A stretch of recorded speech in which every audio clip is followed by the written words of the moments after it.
With only 4 days to go, I finally dragged myself off to acquire some Christmas goods.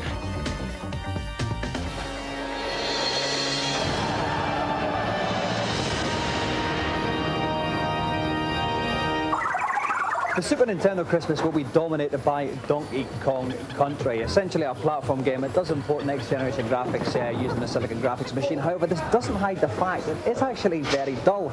While we're on the subject of overrated games, Rise of the Robots, the game that's taken about 40 years to finally get here. I can sum up Rise of the Robots in 2 words. 70 quid. No thank you.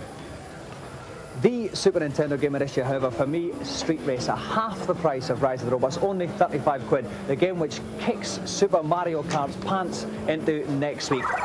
Earthworm Jim, you cannot beat. Definitely the most imaginative platform game ever written. Puts Donkey Kong to complete shame. Once again, in terms of good value for money, Mega Bomberman, the Mega Drive version of Super Bomberman, 30 quid. Now that is absolutely brilliant. Again, you can link it up, you can have multiplayer fun, 1 to 4 players, and it's rather smart.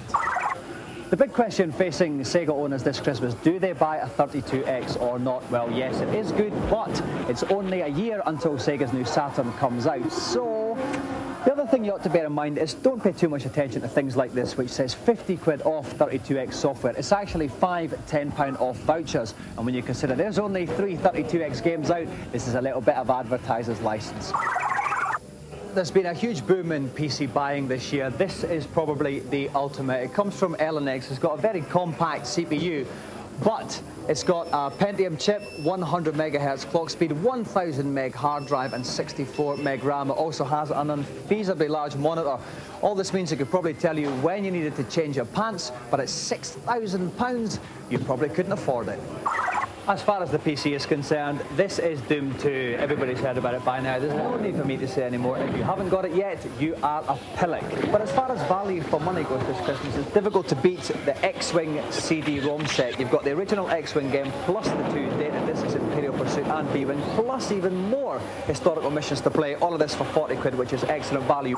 Now, all this official stuff's very well and good, but if you're an impatient young pup who longs to get their hands on some foreign elements, the best thing to do is to visit one of this country's quality import shops, like this one.